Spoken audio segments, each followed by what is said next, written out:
Começa agora mais uma edição do RN Economia. Estamos aqui com os nossos convidados especiais, especialistas na área, para levar o melhor assunto para vocês, complementando a nossa primeira edição. Crise fiscal no estado do Rio Grande do Norte. O senhor Sérgio Aragão, presidente do Sindecom RN, estamos aqui com o Robespierre DO, tratando-se de diretor financeiro do Sindecom RN. Sérgio, direto ao assunto, o RN Economia, complementando nossa primeira edição, foi publicado hoje no Diário Oficial do Estado do Rio Grande do Norte o edital de convocação da Assembleia Legislativa para tratar de 18 projetos de lei e propostas. Né? Trata-se de um dos nossos destaques do programa de hoje. Outro ponto que gostaríamos de ressaltar seria a greve dos servidores. Para dar continuidade, quais são os destaques que o senhor possa mencionar? Hoje a Assembleia foi convocada, para ser votada na quinta-feira as propostas de lei, as propostas e os projetos de lei mencionados por você, que são 18, que vai interferir diretamente na vida do funcionário público e também dos contribuintes do Estado. Então essas propostas o governo tenta fazer caixa, certo? Tenta tirar o Estado da crise, para que com essas reformas ele possa ter uma sustentabilidade de longo, médio e curto prazo para o Estado. O que isso quer dizer? Que ele vai tomar atitudes agora, certo? Que de curto prazo vão ter um efeito, vamos dizer assim, que ele possa pagar a folha de pagamento, que para médio prazo o Estado possa se recompor e longo prazo para que o Estado possa ter fôlego para daqui a 5, 6, 7 anos, o que está se passando hoje não volta a acontecer. Isso é o que está sendo proposto na Assembleia. Lógico que isso aí vai interferir no bolso de muita gente. Vai ter, como eles botou, que vai ter a reforma da Previdência, que ela vai ser agora a Previdência Complementar. Quando o Estado fala sobre isso, ele quer dizer o quê? Que a partir de agora, o funcionário público que adentrar o Estado através de concurso, daqui para frente, ele vai ter que pagar uma Previdência Complementar para poder receber o salário dele integral. Ou seja, ele vai se aposentar pelo teto do INSS, que é 5.300 e alguma coisa, e se ele quiser receber, vamos dizer, se ele receber R$7.000, ele vai ter que fazer uma previdência complementar para colocar os 7.000 completo no bolso, na aposentadoria. Para poder assegurar. Isso. Complementando, sou Robespierre do tratando-se desses destaques, os 18 projetos de lei, né, e propostas, quais são os destaques que o senhor possa ressaltar e dar continuidade àquele assunto tratando-se da crise fiscal no estado do Rio Grande do Norte?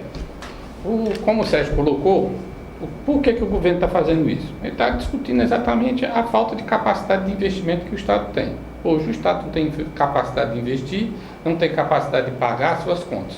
Para isso ele precisa exatamente buscar recursos. E para buscar esses recursos ele precisa fazer alterações em algumas leis, ampliando suas receitas. Desta forma, ele apresentou para a Assembleia 18 propostas. Dentro das 18 propostas, como o Sérgio colocou bem, ele começa com a primeira, que é fazendo um regime de previdência complementar. A grande dificuldade que a gente observa nesse projeto é que o povo brasileiro não tem uma característica de fazer poupança. Então, o que acontece? O servidor vai ter que, para conseguir se aposentar com valores acima do teto do INSS, aprender a fazer poupança, contratar uma previdência, e essa previdência é que vai permitir que ele tenha essa complementação salarial. Se ele não fizer isso, ele vai ficar ganhando, ele quando se aposentar vai ganhar menos do que quando estava na ativa. Isso é a proposta de previdência que o governo federal está instituindo também para o setor privado. Então, o que nós estamos vendo é a mesma proposta que o governo central faz, trazendo para os governos estaduais. São vários destaques. A crise fiscal, senhor Sérgio Aragão, no Rio Grande do Norte tem diversas vertentes, né? Tem a visão, a ótica pública e a sociedade. A sociedade potiguar, com essas 18 medidas, né? Essas propostas, esse edital de convocação. Quais são os benefícios, se ocorrem realmente esses benefícios, e a contrapartida também que o governo vem exigindo dentro desse edital junto à data de hoje. É só o seguinte, como o PR já explicou, o governo ficou sem poder investir. Né? Hoje, quando termina o orçamento do Estado, o Estado fica com 0,4%, quer dizer, menos de 0,5% para investir em educação, saúde, segurança, transporte, tudo aquilo que compete ao Executivo, certo? Como o PR colocou. Então, isso não vem agora do governo Temer, já vem desde o governo Lula, que está sendo imposto aos estados que façam suas reformas fiscais. O governo do estado do Rio Grande do Norte está atrasado em 2 anos e meio, certo? Então, isso que o Robson está trazendo hoje, era para ele ter feito no início do governo dele. Na gestão do governo dele. Por quê? Aí eu sempre pergunto assim, quais são os benefícios para a sociedade? Terá algum benefício? Vai ter se ele conseguir economizar, certo? Vai ter se ele conseguir botar a casa em ordem.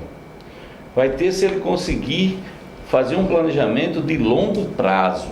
Planejamento de longo prazo, quando a gente fala na economia, é acima de 4 anos, 5 anos, 6 anos, 7 anos, 8 anos, 10 anos. Que ultrapasse a gestão dele. Né? Ultrapasse a gestão dele.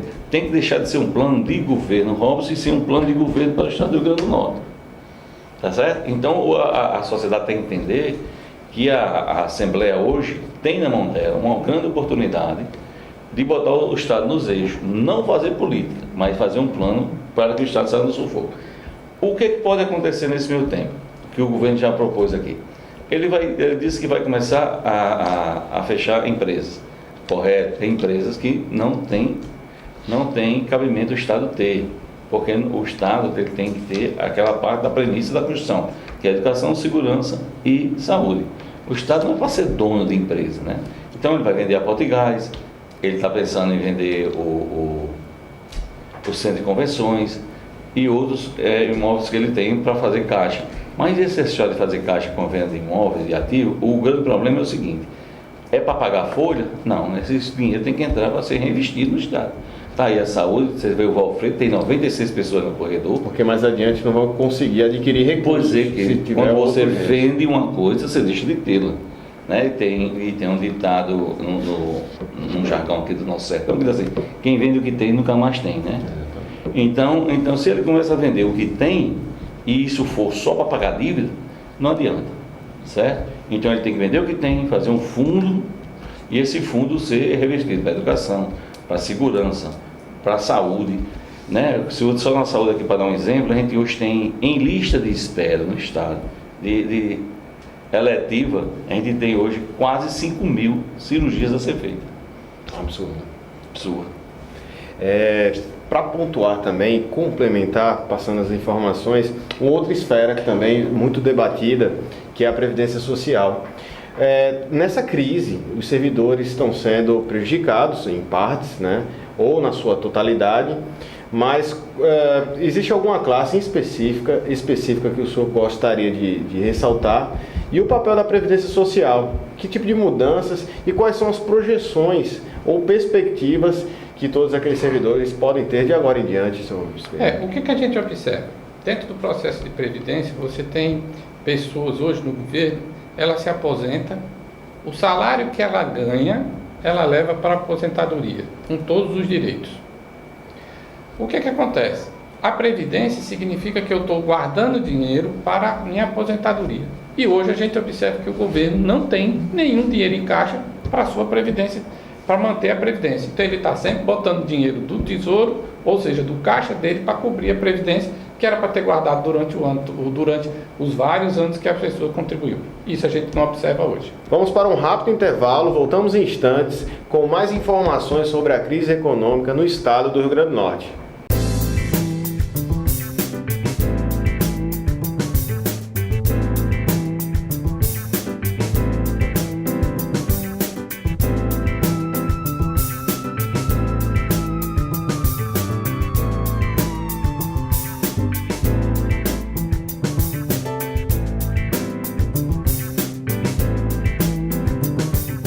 Voltamos no segundo bloco do RN Economia, ressaltando a crise fiscal no estado do Rio Grande do Norte. Complementando as informações sobre Previdência Social, passamos as informações através de Robespierre. Os destaques que possam ser pontuados para fins de entendimento, não necessariamente para os servidores públicos, mas para toda a sociedade potiguar. É importante que as pessoas entendam que previdência significa poupar para mais na frente poder colher. Por quê? Porque na hora que eu estou aposentado é o momento que eu vou precisar da previdência. Se eu não consigo poupar, eu não vou ter o recurso da minha previdência. Hoje o que é que a gente observa? Que o governo, ele usou todo o recurso que tinha em caixa da Previdência para pagar salários. Então, eles têm problemas de falta de recursos para pagar a Previdência. Tanto é que o governo coloca que todos os meses ele tem um déficit hoje mensal de 132 milhões de reais. Todo mês ele tem que botar do dinheiro do governo do estado, recurso próprio, 132 milhões para cobrir o déficit da Previdência. Por quê? Primeiro, porque ele não guardou. Segundo, porque ele consumiu todo o dinheiro que estava lá no fundo da Previdência. Então, agora o que é que ele está instituindo? Isso se deve a uma crise, a desorganização do governo que concedeu para os servidores do estado que eles se aposentam ganhando, se aposentam levando para a aposentadoria todo o recurso, tudo que ele ganhava. Então, isso acaba criando um problema de falta de dinheiro. Dentro desse raciocínio, ele precisa fazer as mudanças para conseguir fazer caixa para a Previdência Estadual. Esse é o grande problema da Previdência do Estado hoje. Maravilha. A análise da crise fiscal, mas complementando a parte previdenciária, que é fundamental, a previdência social é muito bem comentado, né? Está em ênfase. Gostaria de verificar qual seria a análise do senhor Sérgio Aragão a médio e longo prazo em todas as esferas de governo, né? Não tem uma visão imediatista. Quais seriam as recomendações e o que o senhor pode complementar trabalhando nessa premissa? Nelson, é o seguinte, como o Pierre estava falando aí, previdência, né, traduzindo ao pé da letra, seria uma poupança para o futuro, né? Então é o seguinte, o que acontece? Hoje o governo, ele usou o fundo, né, o fundo previdenciário, tirou de lá mais de 800 milhões de reais, quase 1 bi, para pagar salário. Beleza, até aí tudo bem. Mas ele não consegue repor esse dinheiro. Então ele vem tentando, desde 2015, aprovar essa proposta de lei, esse projeto de lei, para aumento de 11% para 14%. O que acontece? Hoje, nessa mesma proposta, ele define o seguinte, que cada poder, o legislativo, o judiciário e seus anexos, eles têm que pagar a sua folha da Previdência. Por quê? Nos governos passados, teve uma lei que disse o seguinte, quando você se aposentar como juiz de direito, Nelson, você vai para a Previdência do IPE e lá você vai receber tudo, certo? Então aconteceu, todo mundo se aposenta, salário cheio, cai dentro do IPE, certo? Como tinha essa lei, o executivo teria que bancar todo mundo, de A a Z. Aí como o PR notou aí, são 100 milhões todo mês, certo? 100 milhões todo mês, ele tem que tirar de uma área do governo, que ele poderia estar investindo em escola, em alguma coisa, para cobrir folha de previdência. Então, veja bem, hoje foi levantado aí um pequeno cálculo, que se for aprovado, que a Assembleia eu acho que vai aprovar isso, se for aprovado, o servidor passará a pagar 14% e o Estado vai ter que dobrar a contrapartida dele, irá para 28%. Só no âmbito do Executivo, isso será uma injeção de dinheiro de mais de 26 milhões mês, certo? Então, se for aprovado da forma que ele mandou o projeto de lei, então agora, a partir de agora, o Judiciário vai ter que fazer a mesma coisa, a Assembleia Legislativa a mesma coisa, os promotores a mesma coisa, o Tribunal de Contas a mesma coisa. Juntando todos eles, vai dar algo em torno de 60 milhões mês. Então, quer dizer, de vez de o Estado estar botando 112 milhões todo mês, né, do bolso dele, ele já vai diminuir para 60, é uma economia de 60 milhões, não é verdade? Então, essa forma é a forma melhor que tem. Por quê? Além de aliviar o erário estadual, sustentabilidade, né? Da sustentabilidade ao Estado, ele vai sair também, vai baixar no percentual da lei de estabilidade fiscal, porque você tira de dentro da folha do Estado os agregados que compõem a folha, que hoje está todo mundo junto, os 3 poderes estão dentro da folha do Estado. Então, assim, ele vai separar. Então, o executivo, na hora que ele tirar o judiciário, a Assembleia Legislativa, o Tribunal de Contas, a promotoria, o percentual do Estado vai cair muito da lado fiscal. Maravilha. E é importante a gente colocar que dentro dessa discussão da Previdência, o Estado não está fazendo a discussão da redução de salários de pessoas, de pensionistas e aposentados que ganham acima do teto constitucional. A gente tem vários casos de pessoas que ganham acima do teto, acima de 33 mil reais, que precisam ser reduzidos. Se tem gente ganhando 60 mil, ele precisa vir para o teto. O resto ele deixa guardado. Quando o teto aumentar, ele recebe um aumento. Que isso não está sendo discutido nesse projeto de lei.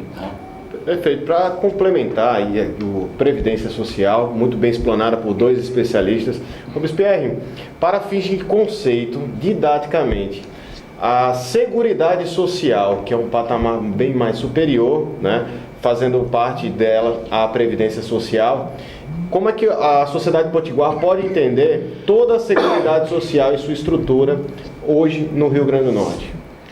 Veja bem, o que a gente está discutindo em termos do Rio Grande do Norte não é o sistema de Seguridade Social. A gente está discutindo a Previdência Estadual, que compõe a forma como os servidores do Estado, aí servidores a gente entende, tanto os servidores do Executivo, Legislativo e Judiciário, que hoje estão todos dentro do IPERN. Esses servidores, quando aposentados, todos eles saem para dentro do IPERN. Quem paga isso é o Poder Executivo, como o Sérgio bem colocou. Quem está bancando hoje esse pessoal, todo o Executivo.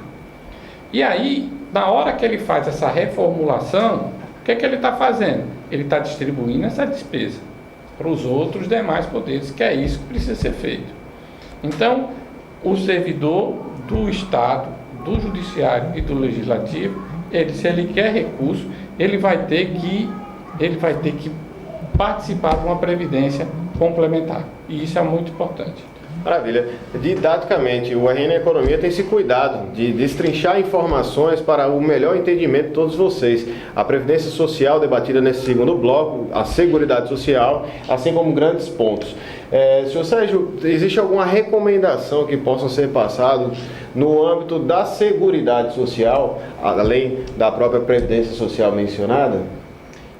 Como o Pierre falou, né, hoje o grande empecilho nosso não é nem a seguridade, porque a seguridade do Estado é uma coisa... Não vem ao caso não vem nesse momento agora, não vem ao caso. Né? Porque às vezes a pessoa confunde muito previdência com seguridade. Previdência, como a gente já colocou aqui, é aquela parte que você poupa para a sua velhice, você ter a sua aposentadoria. A seguridade, quando se fala de seguridade, é aquela parte do benefício do Estado.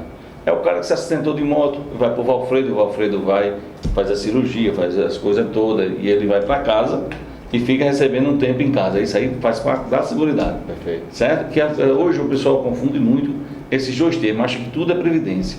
Vamos para um rápido intervalo. Esse segundo bloco foi um bloco especial tratando da Previdência Social. Vamos para um rápido intervalo, voltamos em instantes com o RN Economia.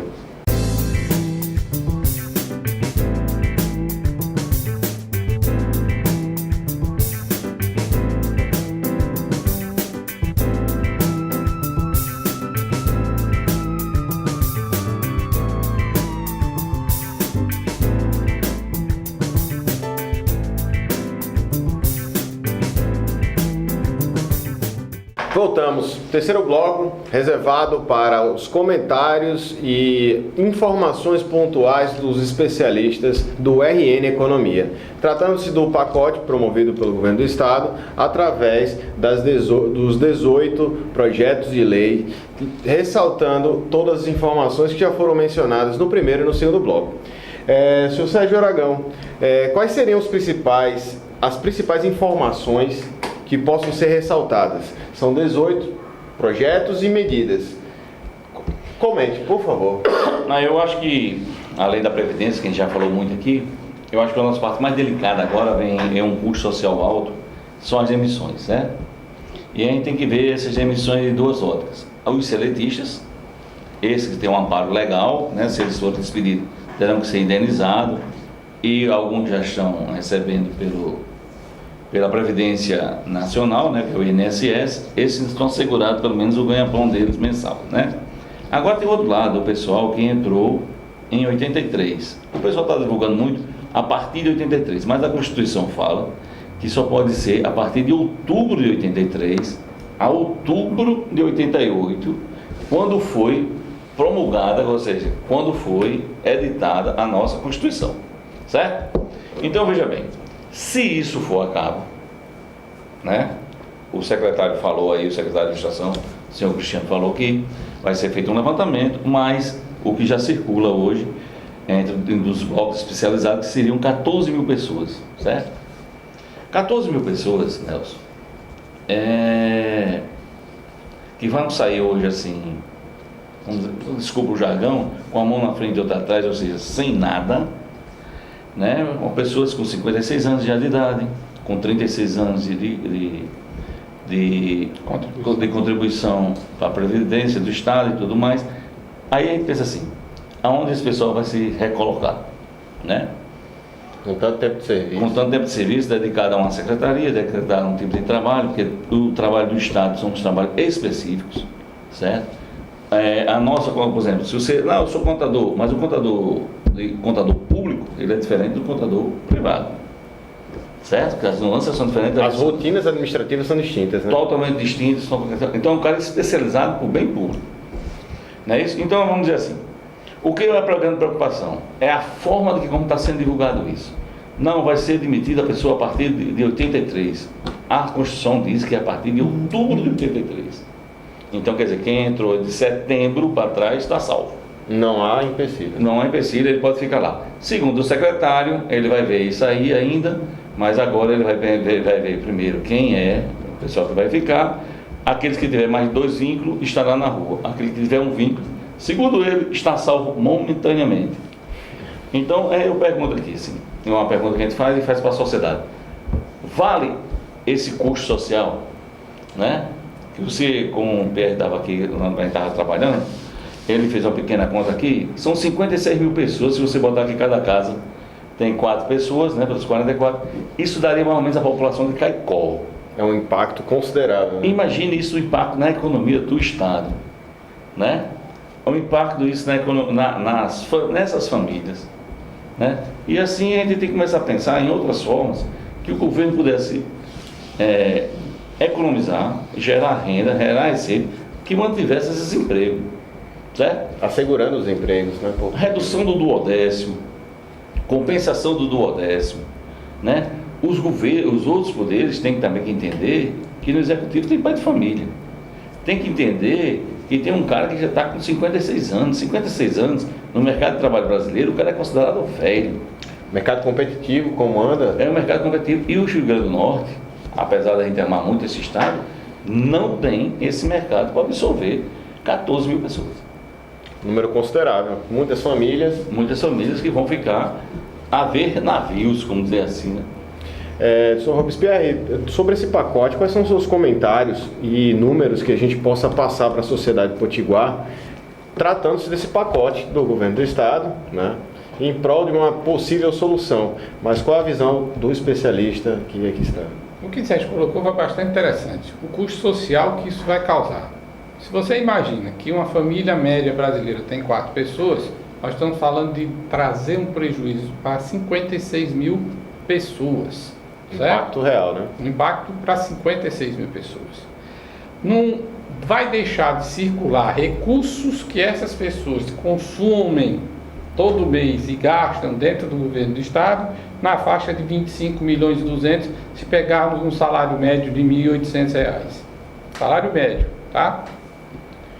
Dentro disso, o que é que acontece? 25 milhões, eu economizo para o governo do estado, ele vai ter, teoricamente, poupança, coisa que a gente não acredita, porque você tem grupos de pressão dentro do governo atrás de ter receita, certo? Então, o dinheiro deixa de andar por aqui, mas ele vai gastar por ali, certo? Então, eu não vejo isso como uma economia clara. Ele pode até argumentar que vai ter 25 milhões mês de economia, certo? Mas essas pessoas com a idade avançada entre 50 e 60 anos, como é que vão conseguir arrumar novos empregos? Se eles são servidores públicos, significa que ele não tem FGTS. Se ele não tem FGTS, ele só vai receber o salário e o proporcional, entre aspas, do 13º e férias. Se ele for seletista. Se ele for seletista. Se ele for seletista, ele tem um FGTS. A FGTS é o proporcional das outras coisas. Se ele não é estatutário, ele perde tudo. Perde tudo. Então, quer dizer, ele vai sair apenas com a parte do salário dele. Olha o prejuízo social que isso vai causar. Então, agora, há necessidade de alguém colocar isso de maneira bem clara para o governo, certo? O governo não tem recurso financeiro? Ótimo. Mas jogar a conta toda em cima do servidor, isso não pode. Sem diálogo, né?